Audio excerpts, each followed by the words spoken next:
నమస్తే, welcome to our channel.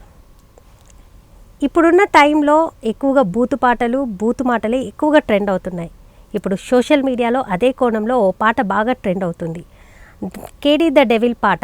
ఇప్పుడు అది సోషల్ మీడియా యూట్యూబ్లో నుంచి కూడా రిమూవ్ చేశారు. ఆ పాట మీద మన సీనియర్ జర్నలిస్ట్ హేమసుందర్ గారు ఏమంటారో అడిగి తెలుసుకుందాం. సార్ నమస్కారం. నమస్తే అండి. సార్, ఇప్పుడు ఏ సినిమా ఈవెంట్స్ చూస్తున్నా కూడా కొన్ని పాటలు చూస్తున్నా బూతు పాటలు ఇవే కనబడుతున్నాయి మనకు సోషల్ మీడియాలో. ఇప్పుడు సంజీవ్ దత్ లేడీ హీరోయిన్ పాడిన పాట ఇప్పుడు బాగా వైరల్ అవుతుంది. అండ్ ఆ పాట కూడా యూట్యూబ్లో నుంచి రిమూవ్ చేశారు. సో ఈ పాట పాడిన వాళ్ళ మీద కూడా బాగా రూమర్స్ అంటే కామెంట్స్ వస్తున్నాయి. సో దీని మీద మీరేమంటారు? అంటే ముఖ్యంగా మంగ్లీ మీద. సో ఈ పాట మీద మంగ్లీ మీద పాడినందుకు ఏమంటారు సార్? అంటే మంగ్లీ పాడటం అనేది డబ్బులు ఇస్తే వాళ్ళు పాడతారు. సింగర్స్ తప్ప మేము అంటే వాళ్ళు అబ్జెక్ట్ చేయొచ్చు, మేము పాడడం అని చెప్పొచ్చు. అంటే ఆమె ఒక శివయ్య భక్తురాలు అని కూడా చెప్పారు. భక్తి పాటలు పాడారు. అదే నోటితో ఇలాంటి బూతు పాటలు పాడడం ఏంటి అని చాలా మంది నెటిజన్లు ఆమెని కామెంట్ చేస్తున్నారు. అదే ఇప్పుడు ఇవాళ తెలుగు సినిమాల్లో కానీ అటు హిందీ సినిమాల్లో కానీ బూత్ అనేది వాళ్ళు కొత్త కాదండి. బూత్ ఎప్పటి నుంచో ఉంది. ఇప్పుడు ఇదే సంజయ్ దత్తో నటించిన ఖల్నాయక్ అనే సినిమాలో చోళీకే పీచే క్యా హై అనే పాట ఉంది. అప్పట్లో అది పెద్ద వైరల్ అయింది. ఆ పాట తీసేయాలని డిమాండ్లు చాలా వచ్చినాయి ఖల్నాయక్ అనే సినిమాలో. మరి అప్పుడు దాని గురించి మాట్లాడుకోవాల్సి వచ్చింది.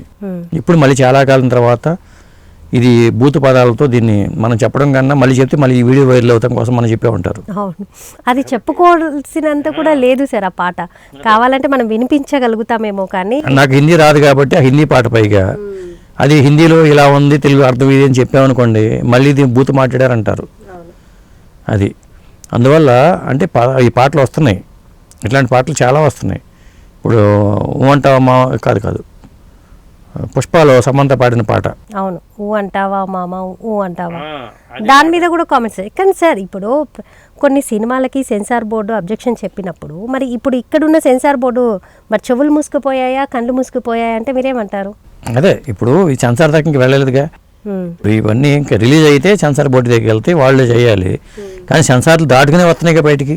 ఓకే, ఇలాంటి పాటలన్నీ సెన్సార్ బోర్డుని దాటుకుని వచ్చినాయి కదా. అంటే యూట్యూబ్ సోషల్ మీడియాను ఉపయోగించుకోనా? సెన్సార్ కాదు, గతంలో వచ్చిన పాటలు కూడా సినిమాలు థియేటర్లు ఉన్నాయి కదా. అవునవును. మరి అప్పుడు సెన్సార్ బోర్డు అబ్జెక్షన్ చేయలేదుగా.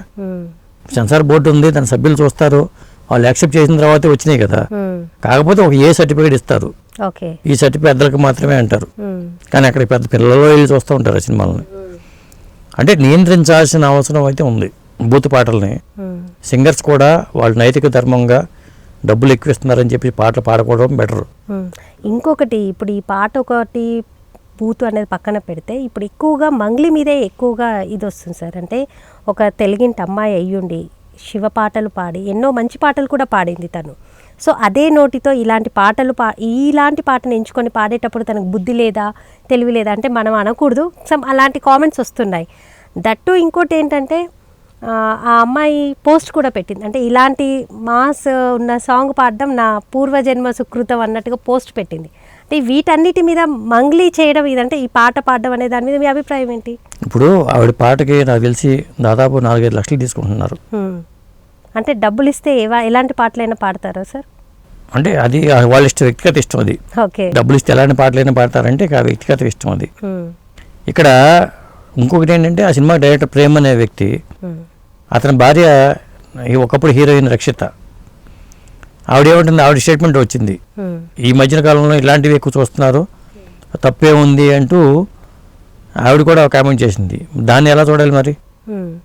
రక్షిత మాటలు ఏంటంటే ఇలాంటి ఎక్కువ సినిమా వస్తున్నాయి కాబట్టి తీస్తున్నారు, జనం చూస్తున్నారు కాబట్టి మేము తీస్తున్నాం అన్నట్టుగా ఆవిడ కూడా మాట్లాడింది. అంటే భర్తను సమర్థించుకుంటూ. ఆ సినిమా గురించి కాకపోయినా ఎక్కువగా నెటిజన్స్ ఎక్కువగా వచ్చేది మంగ్లీ మీద ఎక్కువగా మండిపడుతున్నారు సార్. ఇక్కడ మన పాయింట్ ఆఫ్ వ్యూలో నేను ఇప్పుడు అడిగేదాన్ని ఏంటంటే ఎక్కువగా మంగ్లీ మీద. ఇప్పుడు ఆ సినిమా పాట పాడిన లిరిక్స్ కానీ వాళ్ళకని బుద్ధి లేదు, తెలివి లేదు. సో నీకేమయ్యింది? నువ్వు ఇక్కడ అమ్మాయివి, నువ్వు ఇక్కడ ఎన్నో పాటలు పాడావు, ఎన్నో మంచి పాటలు అందించావు. సో అలాంటి నోటితో ఈ పాట పాడడం ఎంతవరకు కరెక్ట్? సో ఎక్కువగా నెటిజన్లు ఆమెను తప్పు పడుతున్నారు. ఎందుకంటే ఇప్పుడు మచ్చ పెడుతుంది అంతే. ఇప్పుడు గతంలో కూడా తన పుట్టినరోజు పార్టీ ఇస్తే అప్పుడు అవును అది పెద్ద ఇష్యూ నడిచింది. అప్పట్లో కూడా డ్రగ్స్ అవి ఇట్లాంటివన్నీ వచ్చినాయి. దాని నుంచి పాపం అయితే బయటపడిపోయింది. ఇప్పుడు మళ్ళీ ఇట్లాంటి పాటలు పాడి దొరికిపోతుంది ఆవిడ. అంటే వాళ్ళు మరి ఎందుకు ఇలా చేస్తారో తెలియదు కానీ అంటే డబ్బు పెరుగుతున్న కొద్దీ ఏమీ కనిపించదంటారా? అది వాళ్ళ వ్యక్తిగత ఇష్టాలండి. ఇప్పుడు మన అమ్మాయిని మళ్ళీ మనం విమర్శించుకోవడం కరెక్ట్ కాదని నా ఉద్దేశం. అంటే తప్పు చేస్తున్న అమ్మాయిని అంటే మనం సమర్థించినట్టుగా కాకుండా ఇలా ఉండాలి అనేది కూడా ఒక మన మెసేజ్ ఇవ్వచ్చు కదా. ఇప్పుడు ఇట్లాంటి పాటలు ఎప్పటి నుంచో వస్తున్నాయి, అసలు వాళ్ళు కొత్త కాదు అది. ఎందుకంటే పాటల పరంగా అది మొదటి నుంచి కూడా ఉండాలి అది. ఇప్పుడు ఎప్పుడు సినిమా అది చోళికి పీచికి కల్నాయక్ అనే సినిమా నాకు తెలిసి ఒక 25 ఏళ్ళు వెనక్కి వెళ్ళిపోవాలి ఆ సినిమాని. అప్పట్లోనే మరి చోళి అని జాకెట్ అట, నాకు తెలియదు తెలుగులో. అది అప్పట్లో ఆ పాట వచ్చింది, ఆ పాట పెద్ద వైరల్ అయింది అప్పట్లో. ఇప్పుడు మళ్ళీ ఈ పాట, అప్పుడు నాకు ఇన్ని రాదు కాబట్టి. మీరు ఆ పాటతో కంపేర్ చేసుకుంటే ఈ పాట మరీ చాలా చండాలంగా ఉంది సార్. మనం మాట్లాడుకోవడానికి కూడా ఇది బాగోదు. అంటే బూతుగా ఆలోచిస్తే బూతుగా అనిపిస్తుంది. వాళ్ళు ఏమంటారంటే దీన్ని మీరు అట్లా ఆ కోణం ఎందుకు చూస్తున్నారు, దీన్ని ఈ కోణం చూడాలి కదా అంటారు. సార్ మరి అట్లంటే పెద్ద సినిమాలో ఇప్పుడు ఒక పాట పాడారు, పెద్ద సినిమా చక్రి సాంగ్. సో మరి ఆ సినిమాలో ఆ పాటను కూడా మరి బూతులాగా చేసేసారు కదా. మరి దాంట్లో ఏం లేదు. మరి శివాజీ గారి కామెంట్స్ ఒక మంచి మెసేజ్ ఇస్తూనే చెప్తే దాని ఒక బూతులాగా అంటే ఇప్పుడున్న ఈ సెలబ్రిటీస్ అందరు మరి ఎట్ అయిపోయారు. అట్లా అనుకుంటే అమ్మని తీయని దెబ్బ ఎంత కమ్మగా ఉంది అబ్బా, అది బూత్ కదా దాంట్లో చెప్పాలంటే. అది దాంట్లో బూత్ ఉన్నట్టే కదా అక్కడ. మరి అప్పుడు బూత్ కాని బూత్ ఇప్పుడు బూత్ ఎలా అయింది అంటే మనం సమాధానం చెప్పలేము కూడా. ఇట్లాంటి పాటలు చాలా ఉన్నాయండి. అంటే కవులు కూడా ద్వంద్వార్థాలతో పాటలు రాస్తారు. ఇప్పుడు మనం వేటూరు గారు అద్భుతమైన కళాఖండాలు రాసాము. వేటూరు గారు రాసిన వాటిల్లో ఆత్రేయ గారు మనసు పాటలు అయితే చెప్పలేము. అదే ఆత్రేయని బూత్రేయ అనేవాళ్ళు మనవాళ్ళు. అంటే మీరు ఇప్పుడు ఈ పాటను సమర్థిస్తున్నారా, సమర్థించట్లేదా? అంటే వ్యవస్థలోనే మార్పు రావాలంట నేను. అంటే ఇవాళ సింగర్ని తప్పు పట్టడం అట్లానే కాకుండా వ్యవస్థలో మార్పు వచ్చి ఇప్పుడు రీతులు చెప్తే సినిమాలు థియేటర్కి జనం రావట్లా. వాళ్ళ కోణం ఏమంటారంటే ఇలాంటి మసాలా ఉంటేనే సినిమా థియేటర్కి వస్తున్నారంటారు. ఇదివరకు మీకు తెలియదేమో, మా చిన్నప్పుడు కూడా సినిమాల్లో బ్లూ ఫిల్మ్లు కట్ చేసి ప్రింట్లు పెట్టేవాళ్ళు. దానికోసం వెళ్ళేవాళ్ళు. సినిమా మొత్తం చూసి 1 గంటన్నర 2 గంటల సినిమా కోసం వెళ్ళేవాళ్ళు కాదు. ఆ బ్లూ ఫిల్మ్ ప్రింట్ ఏదైతే ఉంటుందో దానికోసం వెళ్ళేవాళ్ళు, జనం ఎక్కబడి చూసేవాళ్ళు. ఇక్కడ ఒక థియేటర్ ఉండేది, లాంబా థియేటర్ అని ఉండేది సికింద్రాబాద్లో. ఆ థియేటర్ మీద అప్పట్లో అట్లాంటి పేరు వచ్చేది. ఆ థియేటర్ పని కట్టుకు వెళ్ళేవాళ్ళు. దాన్ని ఏమంటాం, జనం చూస్తున్నారు కాబట్టి మేము తీస్తున్నాం అంటారు వీళ్ళు. వాళ్ళు కూడా థియేటర్ రావాలని చేస్తున్నారు. అంటే దీన్ని సమూలంగా మార్చాలంటే అటు సెన్సార్ బోర్డు మీద బాధ్యత ఉంటుంది, తీసేవాళ్ళదే బాధ్యత ఉంటుంది, పాడేవాళ్ళదే ఉంటుంది. ఒక్కరిని తప్పు పట్ట కరెక్ట్ కాదంట నేను. అందరూ మారాలి, దర్శకులు మారాలి. ఇప్పుడు ఆ ప్రేమ చేయమన్న డైరెక్టర్ ప్రేమలో తప్పు ఉంది కదా, చేసిన మ్యూజిక్ తప్పే కదా, పాడిన మంగ్లీ తప్పే కదా. మరి మంగ్లీని ఒకరిని అంటే కరెక్ట్ కాదు. అంటే మీరు అనేది ఏంటంటే మంగ్లీ గారిని ఒక్కరిని తప్పు కాకుండా ఆ సినిమా యూనిట్ ని మొత్తం తీసే యూనిట్ అంతా ఎవరైనా సరే అందరూ ప్రతి ఒక్కరు బాధ్యతగా భావించాలి. అది ప్రతి ఒక్కరు బాధ్యతగా భావించి ఈ మోతాదు మించి ఉంటే మేము చేయకూడదని ఒక నైతికంగా పెట్టుకోవాలి. అట్లా పెట్టుకు చేస్తే ఇలాంటి ఆగుతాయి. ఇప్పుడు ఇవాళ వీళ్ళు ఈ పాట తీశారు, రేపు ఇంకొకళ్ళు రెచ్చిపోయి మరి ఇంకోటి తీస్తారు. ఇది ఈ పరంపర వెళ్ళిపోద్ది. సెన్సార్ వాళ్ళు కూడా ఓకే అంటున్నారు, కొన్నిటిగా నో అంటారు. ఎందుకంటారో తెలియదు. జననాయకుని సినిమాలో ఏముందో తెలియదు, ఎందుకు నో అన్నారో తెలియదు. మరి కొన్ని ఏమో పాటలు వచ్చేస్తున్నాయి, బయటకు వచ్చేస్తాయి. దీన్ని మనం సమాధానం చెప్పే పరిస్థితి లేము. ఓకే, అంటే ఏదైనా ఒక తప్పు దొరికిందంటే ఆ సినిమా యూనిట్ కి మొత్తానికి సంబంధించి అందరికీ బాధ్యత ఉంటుందండి.